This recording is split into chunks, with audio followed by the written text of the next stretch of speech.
السلام عليكم ورحمة الله وبركاته.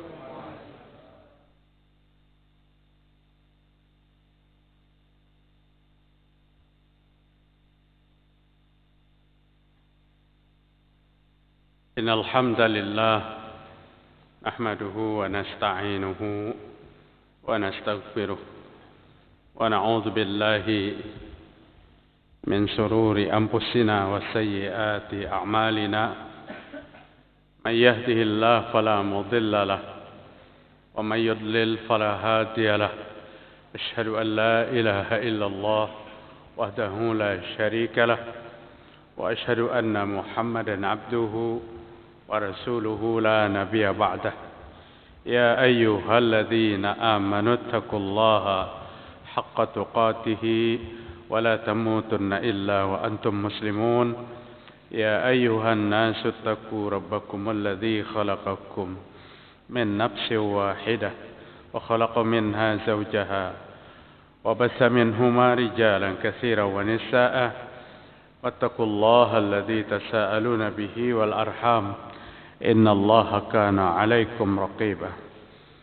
فإن أصدق الحديث كتاب الله وخير الهدى هدى محمد صلى الله عليه وسلم وشر الأمور محدثاتها وكل محدثة بدعة وكل بدعة ضلالة وكل ضلالة في النار. Mari kita bersyukur kepada Allah Subhanahu wa taala. Pada malam ini, malam Khamis 14 Sya'ban 1443 Hijriah, bertepatan dengan 16 Maret 2022. Alhamdulillah kita sehatul afiat.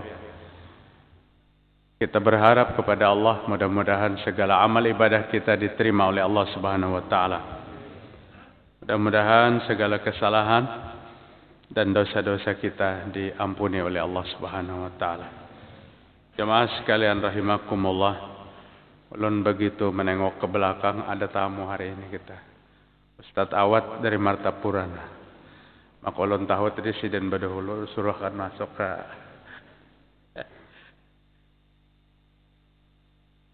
Bapak-bapak, maaf Ustadz Awad teruskan.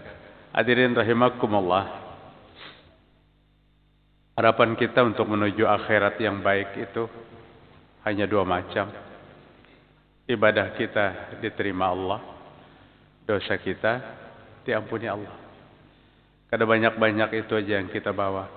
Kayak apa hari ini supaya ibadah kita diterima oleh Allah Subhanahu wa taala? Kayak apa supaya dosa kita diampuni oleh Allah Subhanahu wa taala?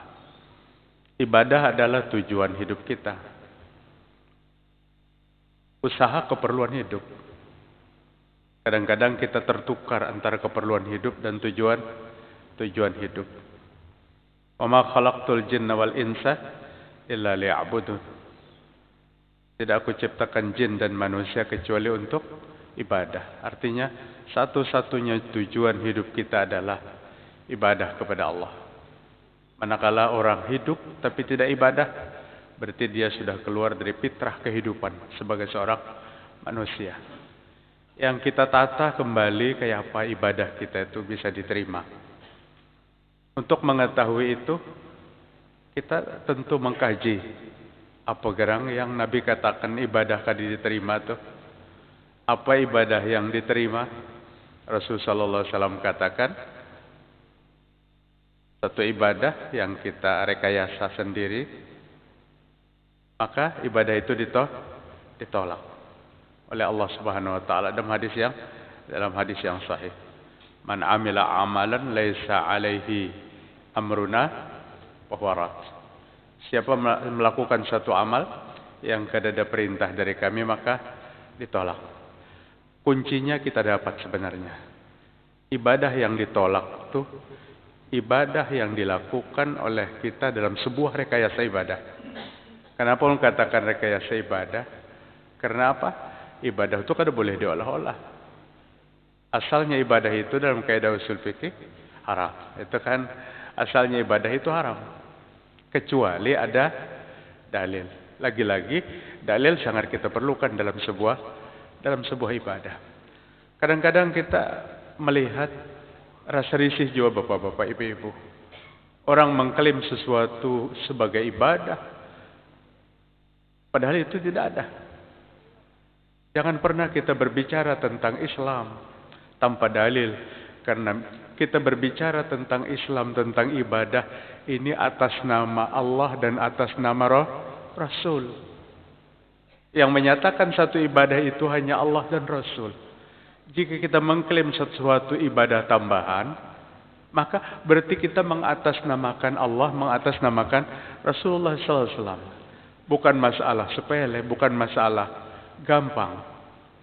Kadang-kadang bukan sekadar ibadahnya aja, dengan fadilatnya lagi.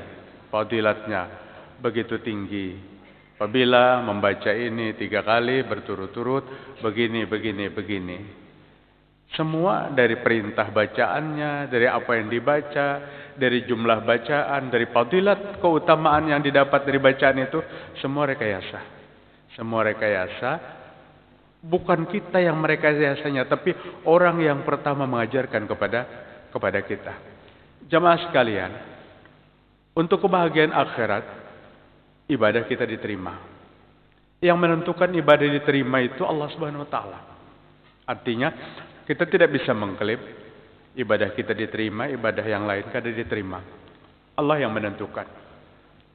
Tapi Nabi Muhammad sallallahu alaihi wasallam memberikan bimbingan-bimbingan kepada kita tentang syarat diterimanya ibadah.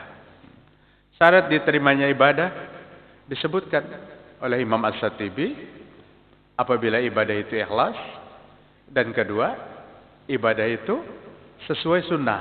Nah itu. Sesuai sunnah. Ibadahnya ikhlas dan sesuai dengan sunnah.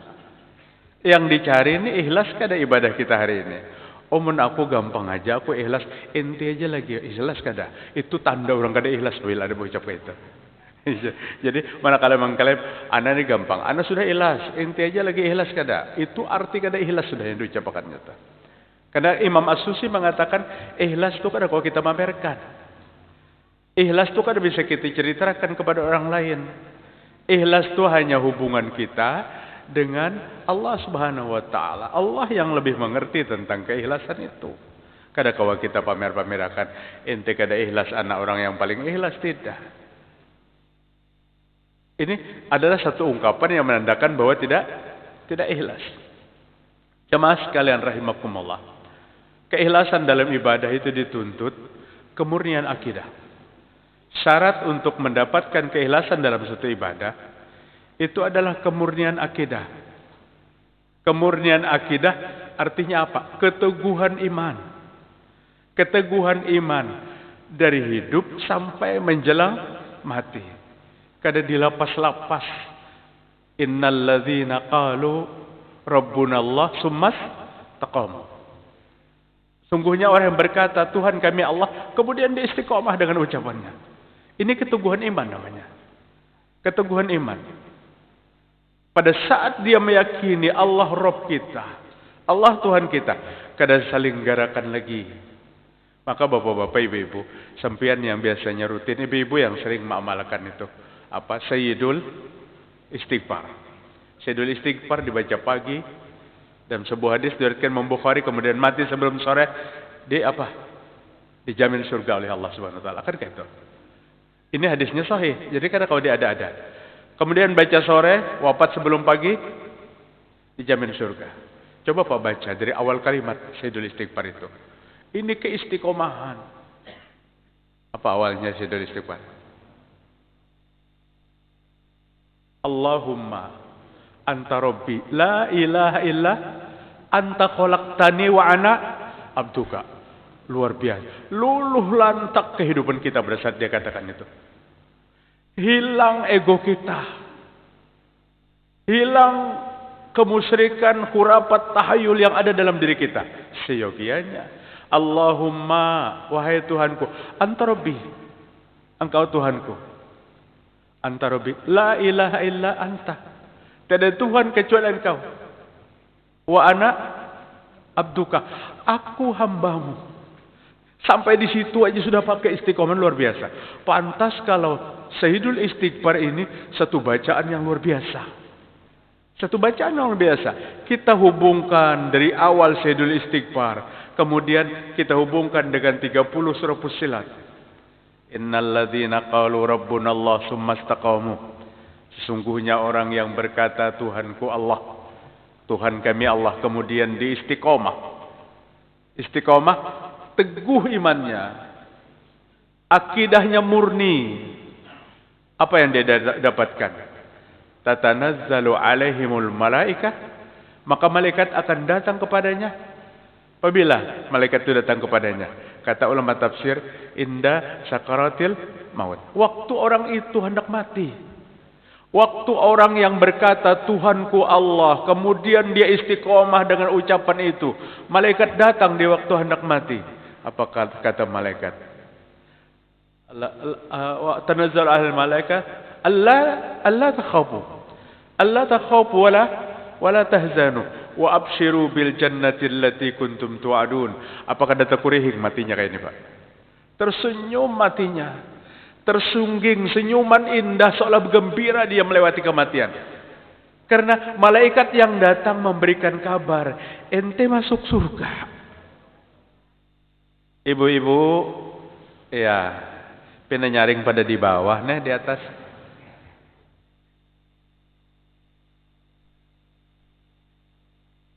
Ulun tuh ada pengingatan, apabila ada yang berpendel, lelet aja ingatan, nah. Allah takhafu, kata malaikat, jangan kamu takut, jangan kamu sedih. Wa absiru, bergembiralah bil apa? Bil jannah. Bil jannati allati kuntum tu'adun. Dengan surga yang Allah pernah janjikan kepadamu. Diberitahu oleh malaikatnya, ente akan masuk surga. Kepada siapa malaikat itu memberitahu? Kepada orang yang istiqomah di dalam iman. Di sini kedudukan orang yang ikhlas. Orang yang ikhlas, orang yang bersih imannya kepada Allah Subhanahu wa taala. Ada zikir pagi petang. Imam Nawawi menyuruh dibaca tiap pagi dan tiap petang. Dalam kitabnya Al-Azkar digabung dengan zikir yang lain. Apa zikir itu?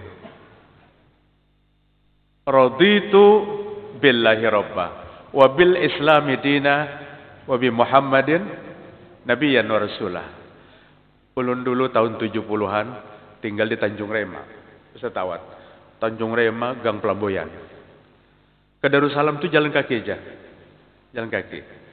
Pitop di bawah nena. Jalan batis saja. Banyak kawan. Sebelum sampai ke Pondok Darussalam tuh melewati SD As-Salam namanya. Masih ada lah SD As-Salam. SD As-Salam. Melewati SD As-Salam sebelum Pondok Darussalam. Apabila ulun lewat di situ, pas ustadznya datang, ini doa ini dibaca. Raditu billahi rabba wa bil islami dina wa bi Muhammadin nabiyyan wa rasulah. Ada tambahnya lagi dari hadis yang lain. Rabbi zidni ilma warzuqni fahma. Ada lagi dari hadis yang lain. Rabbi yassir wala tu'assir. Rabbi tammim muqamin bil khair. Hafalnya kalian lewat di situ mendengar hafal. Nah, ternyata kalimat ini luar biasa. Bacaan yang indah dan mengandung pengertian yang luar biasa. Raditu billahi rabba. Ya Allah, hamba ikhlas bertuhan kepadamu. Hamba ridho bertuhan kepadamu ya Allah. Kayak apa orang yang ikhlas bertuhan kepada Allah Ta'ala itu? Apakah orang yang mengatakan Tuhanku Allah, kemudian tiap hari tahayul hurapat berkeliaran dalam kehidupannya? Itu tidak ikhlas bertuhan kepada Allah Subhanahu Wa Ta'ala. Orang yang ikhlas bertuhan kepada Allah, dijauhkan segala bentuk apapun yang akan merongrong keimanannya kepada Allah. Orang yang ikhlas bertuhan kepada Allah 100% sampai sakaratul maut. Ini kadang-kadang kita mengklaim sebagai orang yang paling beriman. Kami ini paling beriman, tapi gawiannya syirik. Yang unik benar tuh tiap malam belajar sifat 20, siangnya ya menggawi kemusyrikan, persekutuan kepada Allah Subhanahu wa taala. Jamaah sekalian, kan kita untuk mendapatkan keikhlasan. Keikhlasan itu pasti tidak akan didapat oleh seseorang apabila dalam kehidupannya bersarang tahayul, hurapat, subhat dalam akidah, kemusyrikan, yaitu bercabang-cabang. itu tidak akan dapat keikhlasan. Artinya orang yang dapat diklaim sebagai orang yang ikhlas adalah orang yang bersih daripada segala sifat yang merusak kepada nilai keimanan. Memang harganya mahal dan usahanya berat, apalagi musim moya ini di tengah kesyirikan yang legal dalam kehidupan umat beragama, seolah-olah tidak ada masalah. Kita berat menghadapi seperti itu, tapi kita disuruh berjuang untuk mendapatkan ibadah yang diterima. Harus ibadah itu dipersembahkan kepada siapa? Kepada Allah Subhanahu wa taala. Pantas kalau setan berkata, Allah mengabadikan dalam Al-Qur'an, la ughwiyannahum ajma'in illa ibadaka minhumul mukhlasin. Aku akan sesatkan seluruh manusia, kata setan. Tapi yang tidak mampu disesatkannya siapa? Hamba Allah yang ikhlas, yang bersih akidahnya. Itu yang tidak mampu disesatkan oleh setan.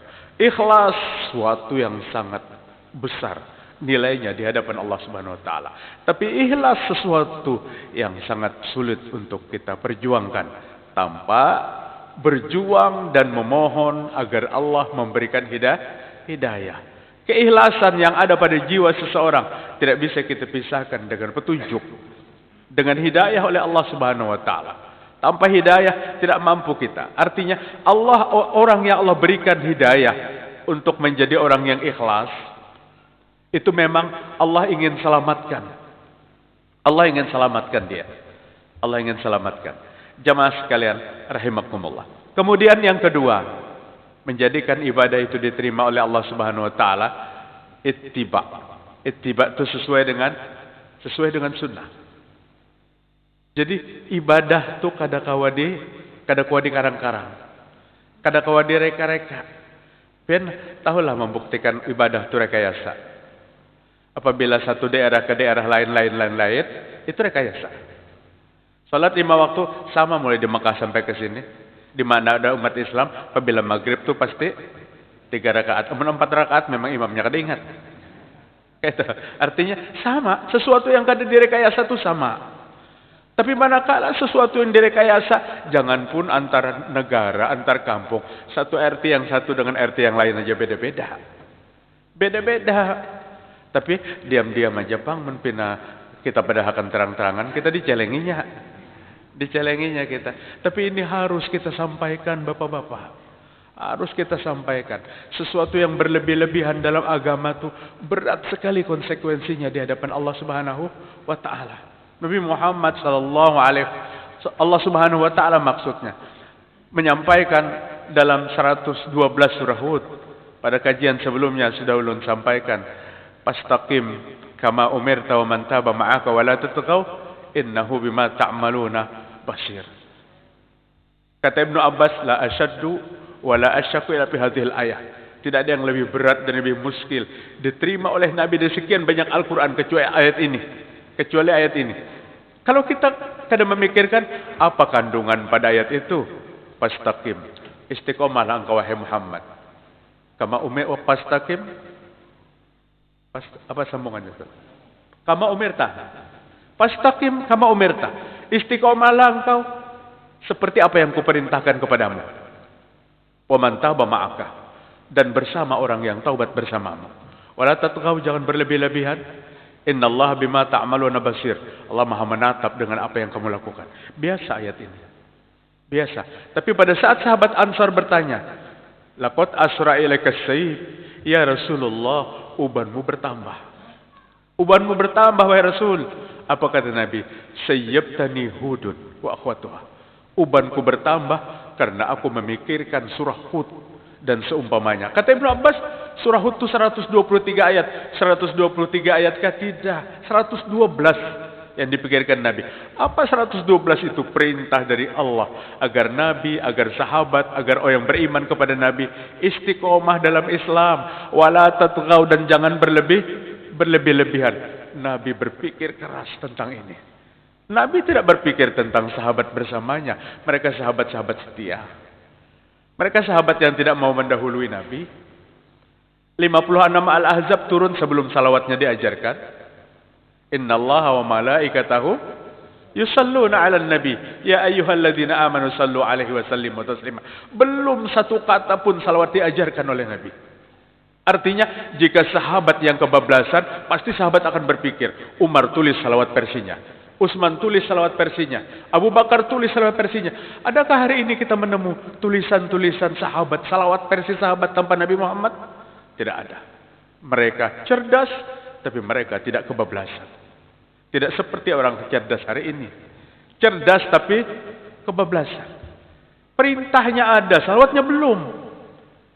Tapi apa yang terjadi? Mereka berkumpul menemui Nabi Muhammad sallallahu alaihi wasallam. Dan mereka bertanya, "Ya Rasul, kami diperintahkan untuk bersalawat. Tapi salawatnya tidak diajarkan kepada kami. Salawat apa yang kami baca? Salam sudah. Tapi salawat apa?" Maka Nabi menunduk lama. Nu'man bin Bashir berkata, "Aku kira Nabi tidak berkenan dengan pertanyaan kami. Dikira Nabi tidak setuju dengan pertanyaan kami. Kami meminta salawat apa yang kami baca." Setelah lama Nabi menunduk dan Nabi mengangkat dua mukanya. Qulu Allahumma salli ala Muhammad wa ala ali Muhammad kama sallaita ala Ibrahim wa ala ali Ibrahim wa barik ala Muhammad wa ala ali Muhammad kama barakta ala Ibrahim wa ala ali Ibrahim innaka Hamidum Majid. Salawat pertama yang diajarkan. Salawat apa namanya, Pak? Salat Ibrahim ya. Hafalah kalau bertaanlah. Kadang kalau salat kita hafal. Salawat pertama kali. Salawat pertama kali. Jangan pian kira sahabat-sahabat itu kada cerdas. Kecerdasan sahabat itu meliputi, melebihi daripada orang-orang yang cerdas hari ini. Di mana kita membuktikan? Adakah ibadah, ucapan, perbuatan dari Nabi yang terlindung kepada kita hari ini? Tidak ada. Semua direkam oleh sahabat dan disampaikan kepada tabi'in, tabi'in sampai kepada tabi'in, tabi'in sampai kepada kita. Ini membuktikan kecerdasan sahabat. Jika sahabat itu tidak cerdas, banyak Islam yang tertinggal. Tidak ada sedikit pun Islam yang tertinggal. Apa yang Nabi praktekkan dalam kehidupan Nabi, sampai masalah rumah tangga, sampai kepada kita ceritanya. Jenggot Nabi bergoyang-goyang aja di waktu bacaan salat, membaca bacaan salat diceritakan. Sekalipun kita nambah jenggot, kan usah kita goyang-goyang, itu bukan perintah artinya. Tapi inilah kecerdasan sahabat Nabi Muhammad sallallahu alaihi wasallam. Mereka bukan orang yang mereka jadi bahan untuk membantu merekam kehidupan Nabi adalah bisi HP sahabat masa lalu. Kada ada tape recorder apalagi, tapi hidayah Allah yang menjadi kekuatan. Sahabat berkata, putih pipi kanan dan pipi kiri Nabi di waktu salam itu dari sahabat Nabi. Kemudian apapun yang dilakukan Nabi sampai kepada kita, menandakan sahabat itu cerdas. Tapi sahabat itu tidak pernah melebihi apa yang datang dari Nabi. Jika dia melakukan sesuatu yang lebih, umpamanya dari beberapa amalan, tapi dibenarkan oleh Nabi Muhammad sallallahu alaihi wasallam. Maaf, bismillah.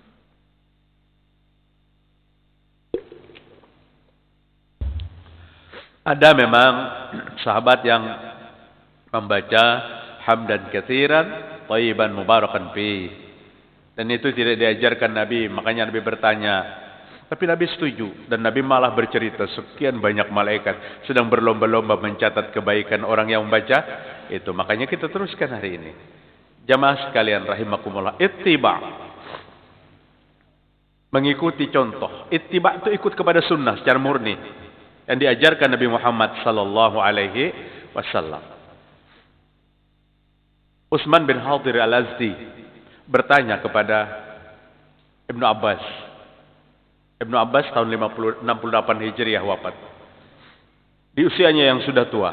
Kalau 68 Hijriah itu dia lahir 3 tahun sebelum hijrah. Berarti umurnya berapa? 68 tambah 3, 71. 71 tahun umur Ibnu Abbas. Di usianya yang sudah tua, tenaganya yang sudah mulai rentah. Ada seorang ulama tabi'in bertanya kepadanya, minta nasihat. Ya Syekh Ausini, wahai guruku, berwasiatlah kepadaku. Maka apa kata Ibnu Abbas? Qala na'am, alaika bi taqwallah wal istiqamah, ittabi' wala tabtadi'. Wahai Utsman, bertakwalah kepada Allah Subhanahu wa taala. Istiqamah dalam Islam, dalam takwa, dalam akidah, dalam apapun istiqamah. Ittabi', jadilah pengikut sunnah Nabi Muhammad sallallahu alaihi wasallam. Wala tabtadi', dan jangan menjadi pengikut hawa nafsu. Hawa nafsu itu yang tidak pernah mencukupkan Islam itu datang dari Allah, datang daripada Rasul. Dia buat Islam sendiri, dia buat syariat sendiri, dia buat amalan sendiri. Dan dia katakan amal yang dia buat lebih baik daripada amal yang ditinggalkan oleh Nabi Muhammad sallallahu alaihi wasallam. Ulama menyebutkan kita ini jika orang yang doyan makan itu tinggal makan. Dalam agama kita kada perlu meresep menunya kayak ini kada perlu. Kita tinggal memakan. Makanan sudah siap di atas meja. Yuk kita makan sama-sama kan kayak itu. Tapi itulah kecongkakan manusia.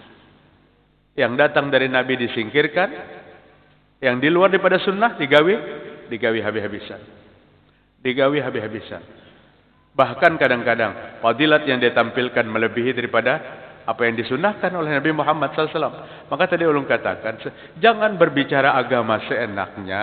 Karena setiap kita berbicara satu syariat itu kita atas nama Allah, kita atas nama Rasul Sallallahu Alaihi Wasallam. Bapak, Ibu rahimakumullah. Wal istiqamah. Alaika bitaqwallah wal istiqamah. Hendaklah engkau takwa kepada Allah Subhanahu wa taala dan engkau istiqamah dalam takwa itu. Kadang-kadang takwa ini sesuai kondisi kita. Banyak yang sesuai kondisi. Kadang-kadang apabila seret rezekinya maka kuat takwanya. Kuat pintanya kepada Allah taala. Pada saat rezeki mulai meningkat, hilang takwanya. Atau sebaliknya. Artinya masih takwa yang tidak istiqomah. Dan kita minta agar takwa itu setiap kesempatan. Ittaqullaha haitsuma kunta. Bertakwalah kepada Allah di mana aja kamu berada. Wal istiqomah dan istiqomah seperti tadi yang kita bicarakan. Jadilah pengikut setia Nabi Muhammad sallallahu alaihi wasallam dan jangan menjadi pengikut hawa nafsu dan jangan menjadi pelaku-pelaku sesuatu yang baru di dalam agama kita. Fa asdaqul hadis kitabullah wa khairul hadi Muhammad sallallahu alaihi wasallam. Wa syarrul umur muhdatsatuha wa kullu muhdatsatin bid'ah wa kullu bid'atin wa kullu dhalalatin piantu sama memedahkan ninda tu kita masuk neraka ujar sidin. Julun siapa nak memedahkan ninda tu kita masuk neraka? Mungkin aja ninda tu kita dahulu tak salah tapi sidin kada tahu. Orang kada tahu tu dimaafkan, Pak. Dimaafkan. Nang kada dituntut apabila tak salah tu kada tahu. Lupa. Diancam. Kan? Diancam. Ammar bin Yasir sempat murtad. Datang kepada Nabi Muhammad sallallahu alaihi wasallam, ya Rasul, apakah Islam saya masih diterima oleh Allah Subhanahu wa taala? Kayak apa Ammar? Saya murtad. Saya dipaksa untuk tinggalkan Islam. Jika saya tidak katakan saya keluar daripada Islam, saya tinggalkan Nabi Muhammad, mungkin saya akan dibunuh. Diceritakan kepada Nabi sallallahu alaihi wasallam. Tapi kata Nabi, imanmu diterima oleh Allah Subhanahu wa taala karena dalam keadaan terancam. Lupa siang bulan puasa. Kada sepiring, 2 piring makan siang. Tapi kada ingat. Tapi jangan pura-pura kada ingat. Dituntutkah batalkah puasanya? Kada batal puasa. Ulun tu bayalah amun makan siang umpamanya bakawat nasi, rasa mustahil, Bang. Mustahil. Bahari kami tu menaik langsat wisatawan. Di kampung tu banyak pohon langsat dahulu. Wah, ini sudah ada lagi pohon langsat. Jadi naik ni ke atasnya dibuatnya di ketapukan kulitnya gugur. Nah, jangan di bawah, jangan dimakan puasa. Kada tahunya. Sampai turun ke bawah, hibak kulitnya di bawah. Kada ingat jarnya, bujur juga kada ingat, wallahu alam. Kada dituntut maksudnya. Nah, kada mengerti. Kalunya kada mengerti, tapi ini kada mengerti apa? Kajian di mana-mana. Di An-Nurnya berapa kali seminggu? Kemudian masjid yang lain berapa kali seminggu? Tinggal kita duduk kerja dan tinggal kita memilih sebuah majelis yang jangan Nabi katakan setelah kamu bangkit dari majelis itu seperti kamu baru saja sedang menghadapi bangkai himar. Jangan itu aja yang dipilih majelisnya. Kita betul-betul duduk dalam satu majelis yang apabila kita bangkit kumu maghfuran lakum. Kamu bangkit dan dosa-dosamu diampuni. Itu majelis yang kita harapkan. Bukan waktu kamu bangkit dalam satu majelis, kamu baru saja menghadapi bangkai himar. Ada majelis yang Nabi contohkan seperti bangkai himar. Pada saat yang disampaikan pada majelis itu tidak mendidik sama sekali. Kada mendidik. Umat diseret kepada pentaklitan buta. Umat diceritakan dari cerita-cerita fiktif tanpa dasar. Kemudian mulai awal sampai akhir bebanyuan mata bertawaan aja. Hujan nang saikung kayak apa tadi mantap benar jadinya. Apa tadi mantapnya? Rame. Bukan itu. Nabi kalau menyampaikan kajian muka Nabi merah. Muka Nabi merah. Sahabat tegang memperhatikan apa yang Nabi sampaikan. Dan persis apa yang diceritakan nang kayak kita malam ini, tapi kita malam ini kondisinya karena masjidnya pas-pasan. Lutut satu bersentuhan dengan lutut yang lain kan waktu Nabi menyampaikan kajian.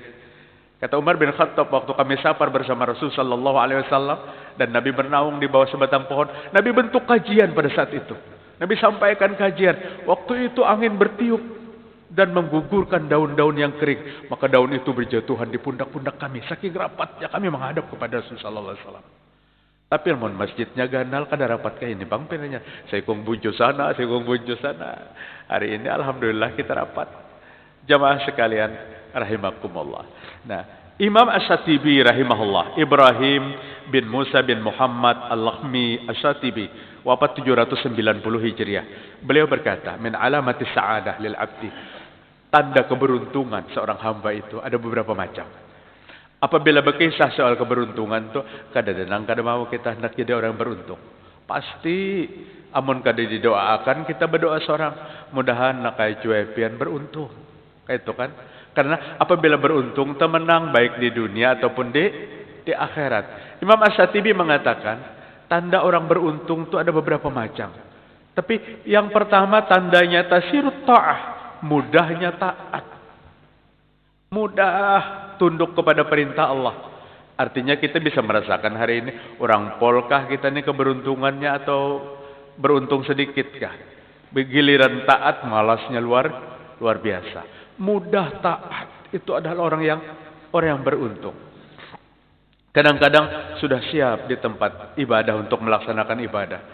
Konsentrasi hilang pada saat azan sudah berkumandang. Dalam kondisi apapun kita, konsentrasi hilang. Baik sebagai pedagang, baik sebagai petani, baik sebagai apapun. Bapak-bapak hadirin rahimakumullah. Justru dalam Al-Quran itu ya Allah puji itu bukan orang yang seharian semalaman di masjid. Allah puji apa? Rijalun tulhihum an dzikrillah. Laki-laki yang berbisnis la tulhihum an dzikrillah, tidak melupakan ingat kepada Allah Subhanahu wa taala. Jadi yang Allah sanjung itu pedagang, pembisnis yang luar biasa dengan sibuknya, tapi dengan kesibukan itu tidak pernah dia melupakan kepada Allah Subhanahu wa taala. Namun jangan kecewa juga nang di masjid tengah hari ganal benar juga pahalanya. Ada kotoran dibersihi, lampu nang benyala dimati, kipas angin ditinggalkan, kada pematian dimati ganal juga pahalanya. Tapi Al-Qur'an menyebutkan seorang sibuk dengan dagangannya, kemudian panggilan Allah datang tidak pernah melambatkan dia untuk taat kepada Allah Subhanahu wa taala. Yang jelas orang yang beruntung itu orang yang dipermudah oleh Allah Subhanahu wa taala kepada ibadah. Jemaah sekalian rahimakumullah. Dalam sebuah hadis yang diriwayatkan Imam Muslim, "May yuridillahu bihi khairan yufaqihu fid-din." Jika Allah menghendaki seorang itu baik, maka Allah pahamkan dia kepada agama Allah Ta'ala. Allah pahamkan dia, Allah mudahkan dia kepada agama. Kita bisa koreksi diri kita hari ini. Termasuk orang yang mudah atau melambatkan. Allah menentukan kebaikan seorang hamba. Allah mudahkan dia, Allah pahamkan dia kepada agama Allah Subhanahu wa taala. Jamaah sekalian, kita berkumpul hari ini, laksanakan sholat maghrib berjamaah, insyaallah kita laksanakan sholat isya berjamaah, satu bentuk kepahaman kita kepada agama. Karena apa? Tidak sedikit yang masih hungkang-hungkang di tempat tidur, duduk-duduk di muka pintu, ngobrol tekada ada artinya, tapi belum paham. Belum. Orang hilir mudik datang ke masjid tidak membuat dia tertarik. Karena dia tidak paham. Kepahaman kepada agama menandakan Allah itu membuat seorang itu baik. Doa Nabi kepada saudara sepupunya apa? Allahumma faqihhu fid din. Abdullah bin Abbas. Wa 'allimhu ta'wil. Ya Allah, pahamkan dia kepada agama. Allah Subhanahu wa taala, dan ajari dia mampu menafsirkan Al-Qur'an itu dengan baik. Kita mampu melaksanakan ibadah kepada Allah, satu bentuk kepahaman kepada agama kita, dan ini perlu kita tingkatkan dalam kehidupan kita. Apa yang kita lakukan hari ini sama sekali tidak bernilai bisnis dunia, tapi bisnis akhirat luar biasa. Artinya manusia cerdas itu berpikir dunia baik, akhirat baik. Bagaimana hidup baik, bagaimana juga mati baik. Untuk mendapatkan kebaikan kematian adalah pada saat kita mau membuka hati kita, membuka pendengaran kita dalam sebuah majelis. Dan itulah motivasi hidupku, kata Umar bin Khattab radhiyallahu an. Umar bin Khattab termotivasi hidupnya dengan 3 macam. Jika tidak 3 ini, kata Umar, silahkan Allah mengambilku pada hari ini. Tapi 3 ini membuat semangat hidup, dan ternyata 3 macam ini meningkatkan nilai-nilai kebaikan dalam hidup. An asiru fi sabilillah, pada saat aku mau melangkah berjalan di jalan Allah Subhanahu wa taala. Wa adu ajabhati biturab, pada saat aku mampu menyentuhkan dahi untuk sujud. Ini motivasi kehidupan. Wa ujalisu fi majlisin, pada saat aku mau duduk di satu majelis yang di sana disampaikan ayat Allah, disampaikan hadis-hadis sahih, aku menikmati apa yang disampaikan itu seperti menikmati memakan buah yang sedang segar. Ini motivasi kehidupanku, kata Umar bin Khattab. Ketiga-tiganya yang disayangi oleh Umar, dan dia betah hidup dengan 3 macam, meningkatkan nilai-nilai ibadah kepada kita, meningkatkan nilai-nilai ketakwaan kepada Allah Subhanahu wa taala. Jadi jamaah sekalian rahimakumullah, manakala Allah Subhanahu wa taala memudahkan kita untuk taat kepada Allah Subhanahu wa taala, maka itu tanda orang yang beruntung, tanda orang yang mendapat keberuntungan. Bismillah. Yang kedua, wa muwafaqatus sunnah bi af'alih. Tanda orang yang beruntung itu orang yang bermuafakat, orang setuju, orang yang melaksanakan dalam kehidupannya sunnah Nabi Muhammad sallallahu alaihi wasallam. Setiap apa yang dia lakukan semua bernilai ibadah, manakala apa yang kita lakukan itu ittiba kepada apa yang dilakukan oleh Nabi Muhammad sallallahu alaihi wasallam. Hari ini Pak, untuk mendapatkan kemurnian dan sunnah 100% itu kada bisa. Banyak rintangan-rintangan. Ulun pernah cerita pada saat diundang ke Kota Baru. Rasanya di jamaah ini juga. Pada saat diundang ke Kota Baru, kemudian kami bulik naik peri. Setelah naik peri, sampai ke dalam peri, hendak benar kami nih masuk ke toilet, kemudian selesai keluar. Di muka peri itu ada beberapa kursi panjang, kami dudukan serombongan di situ. Jadi ada kawan yang mengantar dari Kota Baru, dan Bapak Ustaz, ulun jul menghitungi nang masuk WC ini nah. Nang masuk toilet ulun hitungi 98 orang nang masuk toilet tuh. Dari Kota Baru ke Batu Licin. Insyaallah 98 orang tuh paling 8 orang nang kada muslim. Semuanya muslim. Tapi apa yang membuat ulun takajud, dari 98 orang tuh yang masuk toilet, hanya nang ulun lihat 9 orang yang masuk kaki kiri, keluar kaki kanan. Artinya dari 90, berapa sunnah itu?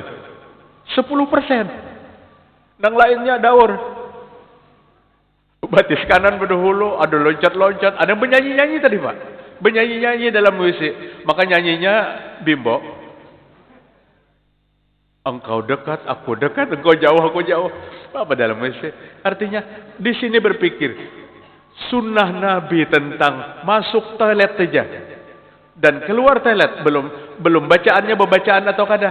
Nang batis kiri berdahulu, keluarnya batis kanan, itu hanya 10%. Dari 98, 9 orang yang mengerti. Ulun khawatir kalau kita kada mengerti ini, kita tepu hurufnya apa? Masuk toilet batis kanan, masuk masjid batis takutan itu. Jadi artinya yang masalah yang kecil-kecil ini harus kita pelajari. Harus kita pelajari dalam kehidupan kita. Karena itu diatur oleh Islam. Dicontohkan oleh Nabi Muhammad sallallahu alaihi wasallam. Kemudian wa husnu akhlaqi ma'al ikhwan. Orang yang beruntung itu orang yang akhlaknya baik kepada sesama. santun, dan ini contohkan oleh Nabi Muhammad sallallahu alaihi wasallam. Banyak lagi Pak yang hendak disampaikan, insyaallah pada kesempatan yang lain. Masih ada kan kajian kita? Ya, masihlah. Insyaallah malam Sabtu terakhir di Wadahulun kajian Pak. Wadahulun belantak sampai ke bulan puasa. Malam Jumat terakhir kajian. Insyaallah tarawih malam Sabtu bersambung di Rahmah. Mudahan bermanfaat atas kehadiran kita. Semoga Allah selalu memberikan hidayahnya, mengampuni dosa dan kesalahan kita. Subhanakallahumma wa bihamdik, asyhadu an la ilaha illa anta astaghfiruka wa atubu ilaik. Assalamualaikum warahmatullahi wabarakatuh.